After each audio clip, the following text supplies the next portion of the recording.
Hi guys, welcome back to another video. This book arrived today, a book on Pegasus. It's a retelling of his mythology, and it's by Mariana Meyer. And I'm actually going to read this to you, so you'll be the first ones to hear it. So this video is going to be reading of the Greek mythology of Pegasus, a retelling of it from this beautiful book that I've wanted since I first saw it. I'm so happy it finally arrived today. And this video can be used for relaxation or even to listen to a story to help you sleep. I mean, I suffer with really bad nightmares. So I sometimes, not all the time, but I do listen to stories to kind of soothe me to sleep and ambiances and things. So for anyone that has suffers with nightmares or just wants to listen to a relaxing story before you go to bed, or just for relaxation in general, this video's for that reason. So let's begin. And I will say it has got some beautiful imagery in this book. So I'm really excited, I can't wait. So here we go.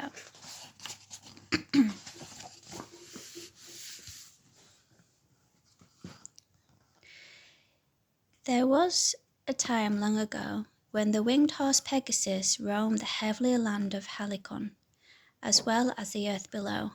No ordinary horse, Pegasus soared over mountains and galloped through clouds as effortlessly as he trotted across green meadows. Indeed, he was as free as the rushing wind that lifted his spreading wings.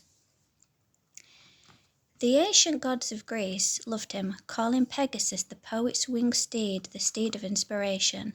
His hoof once struck the sweet grass of Helicon, and from that spot water flowed, bestowing the power of creativity upon all who drank its waters. From that hour the three muses, sister of the arts, tended that sacred spring and the ancient forest surrounding it. A wild solitary steed, Pegasus looked for no man's company until the young hero, Bellerophon, went in search of him. This is their story.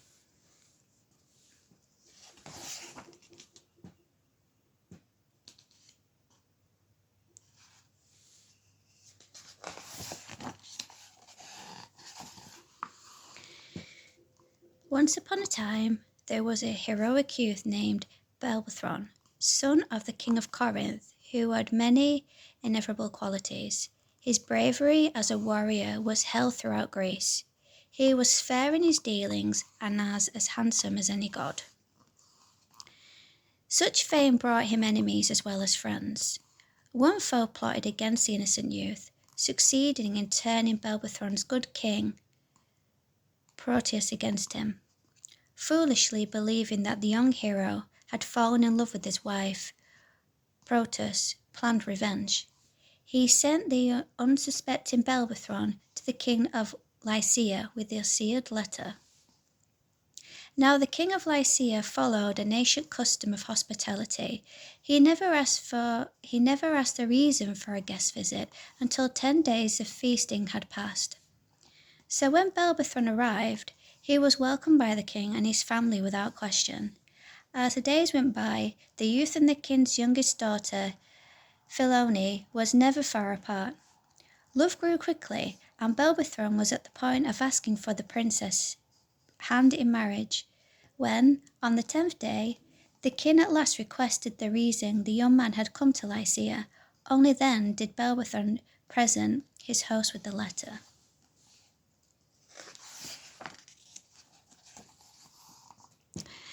The king took the letter and promptly broke the seal. Silently, he read with horror these few simple words: "Put to death the bearer of this message." Now the king had grown very fond of Bellerophon, but he could not refuse King Proteus. If he did, he risked making the powerful Proteus his own enemy. Yet he was unwilling to bring about the youth's death by his own hand. Instead, he devised a dreadful task for the unsuspecting Bellerophon, a task the king knew would send him to certain death. The next day, the king summoned Bellerophon and said, "I believe the gods have sent you to me, for my kingdom is in need of a hero." "Ask what you will, Majesty. I am at your service," replied Bellerophon. "Well," said noble youth, "your value does you credit," answered the king. "The master knows this Chimera terrorizes the people of Lycia. Already it has ravaged great portions of our land. The creature breathes fire from a lion's mouth and tears its victims with dragon claws. Every warrior who has gone to destroy it has perished. Will you be our champion and do the battle with the monster?"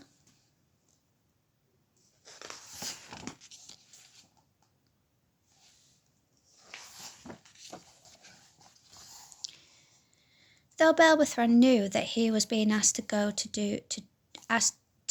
his doom, he could hardly refuse the king without being considered a coward.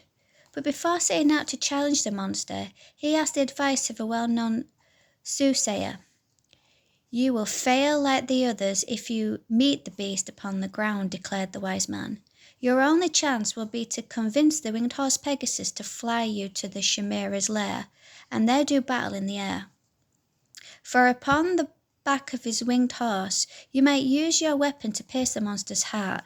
The Chimera can be killed no other way, but be warned, Pegasus is wild and unlikely to follow anyone."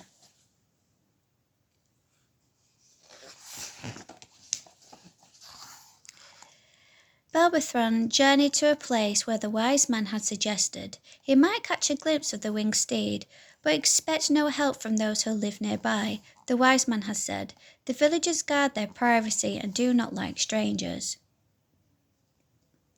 Many days and nights passed. As he wandered, Bellerophon asked time after time for news of Pegasus, but the answers were always the same. "Pegasus? There's no such animal." The villagers laughed at him. "Go back from where it is you've come. You'll find no flying horse here." Yet Bellerophon lingered, and finally he drifted off into the forest alone. There, as perhaps the gods intended, he stumbled upon the legendary fountain of Perini.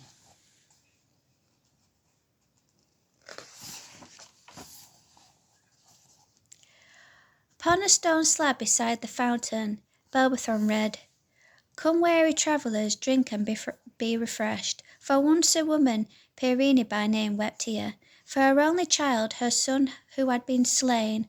Long did Perini weep until she was transformed into an endless stream of flowing water.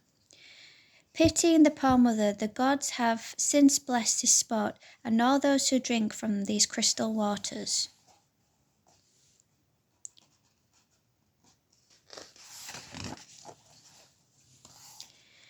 Beneath the canopy of oak and hathworth, animals of every kind came to drink without fear. Little wonder then that when Pegasus chose to walk upon common ground, he favoured this enchanted place.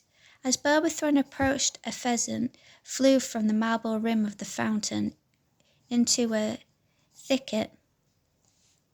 There was the sweet call of the gold finch, and then silence. He leaned down, cupped his hands to catch the sweet water and drank. That night, with little idea of how to catch the elusive Pegasus, he decided to sleep nearby, out among the stars, the moon his only light.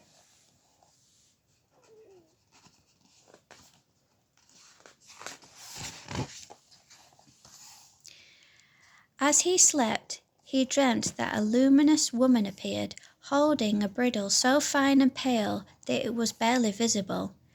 "Noble youth, don't despair," said the woman.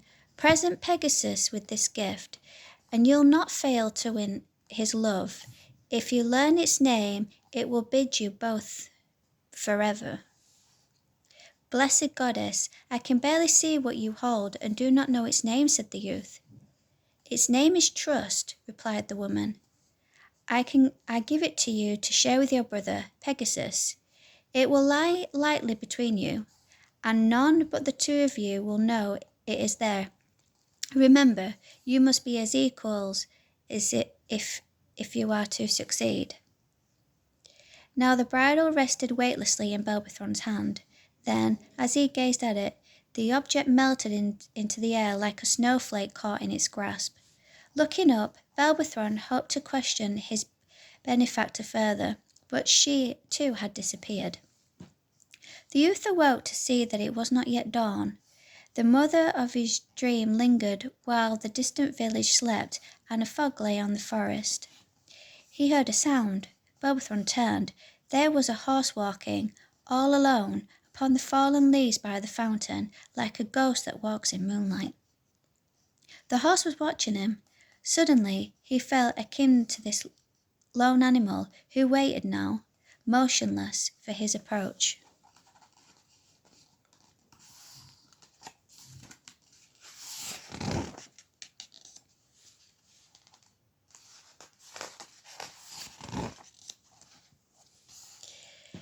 Bellerophon drew near until they were a foot apart. Holding his breath, he tentatively reached out a hand. The horse raised his forefeet off the ground and hurled himself upward. Suddenly a pair of magnificent wings spread from his broad shoulders. Now the steed was in the air, rising higher and higher until he was far above the thunderstruck youth. Pegasus circled the young man and then disappeared. Obscured by a bank of clouds, but in a flash he reappeared, landing, wings folded, highly winded, in front of Bellerophon. Pegasus pressed his velvet nose against the youth's shoulder, pushing him towards his flank, indicating that if the youth wished he might ride. The young man obeyed, and all at once they were climbing through the clouds. Holding tight to the horse's flowing mane, Bellerophon heard only the roar of the wind and the steady pounding of his own heart. They streaked across the sky, widely dipping and weaving. Pegasus flew over jagged cliffs and followed a river that twisted and wound along like a shimmering silver snake. The patient steed took time with the new rider. Though they were both till now solitary, Pegasus master of the clouds, the other a hero of the earth, together they learned the skill needed before challenging the Chimera.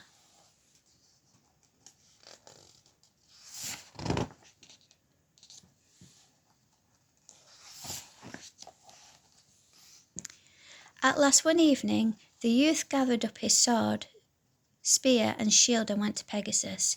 The stallion knew at once what was expected. He pounded the earth with his hooves. Snorting, he arched his neck and reared, eager for the young man to climb upon his back so that they might be off. Cloaked in darkness, the two flew up into the sky in search of the deadly monster. The Chimera was the fiercest of beasts, with a goat's body joined to the head of a fire-breathing lion, yet the monster had the iron-tough scales, tail and claws of a dragon. Its lair was in a black cave on the side of a sheer cliff that plunged down to the sea, descending only when hunger.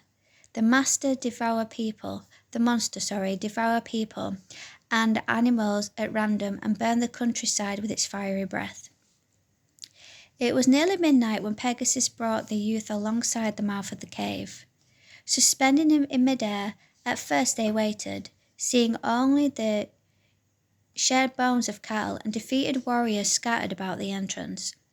A whisper of smoke curled upward from the opening, and a choking stretch filled the air, causing Pegasus to snort.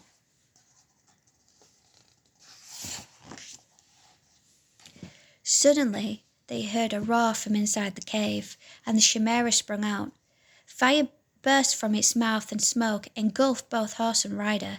Turning, the Chimera whipped its dragon's tail at Pegasus. The winged stallion leaped nimbly to one side, allowing Bellerophon to swing his sword in a flashing arc, severing the tip of the monster's tail. The Chimera gave a blood-chilling roar, and never before had an opponent struck such a blow. Once more flames were flung at Bellerophon and Pegasus.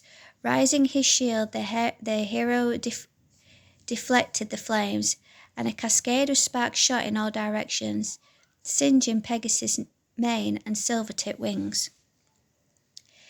In the air, horse and rider were one motion, now swiftly rising, now swooping downward to escape each attack, anticipating each other's move. The youth's sword struck out at the monster time after time, but the Chimera's powerful claws were too quick, and the thick dragon scales a supreme defense against the warrior's attacks. Bellerophon's arm grew numb as his heavy weapon clanged and railed in combat with the monster. Not for a moment could the youth let down his guard. He had to hold his shield high and keep his sword nimble if he was to ward off the monster. And then the Chimera broke through his defense. Claws tore at the hero's arms. White lightning speed Pegasus soared out of harm's way, saving Bellerophon from certain death.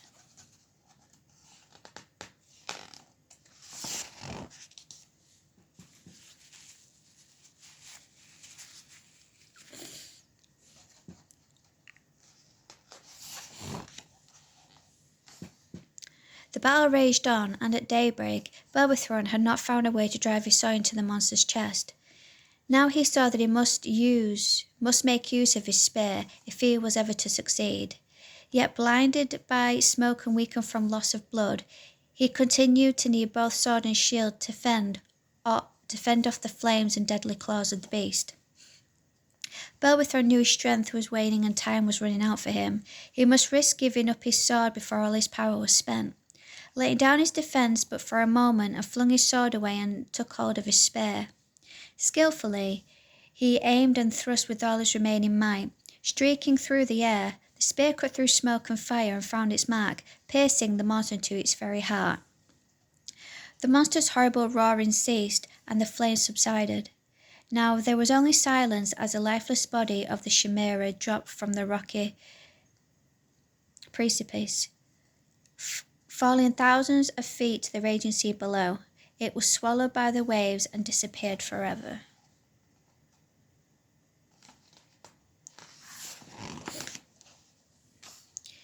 Triumph, horse and rider returned to the fountain of Pierini, and in the sacred spot where a woman had once shed tears of loss, the hero turned to leave his beloved Pegasus.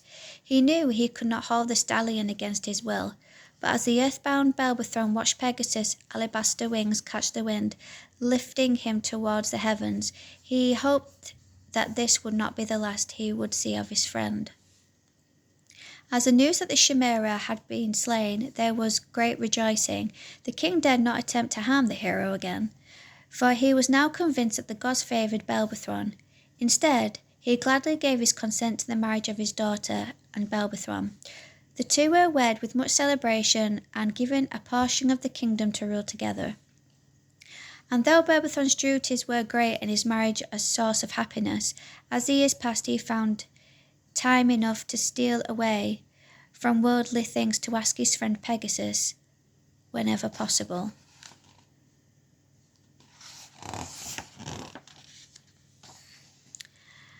As the goddess in his dream had foretold, the two had become brothers, bonded by a trust that neither could ever forget.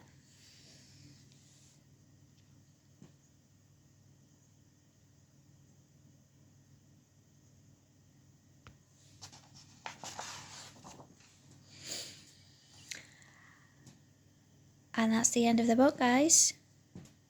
I hope you enjoyed the story. It's absolutely beautiful, is this myth, and I hope this helps you with relaxation and also help you have good dreams and a nice sleep. Alright guys, see you in the next one. Bye.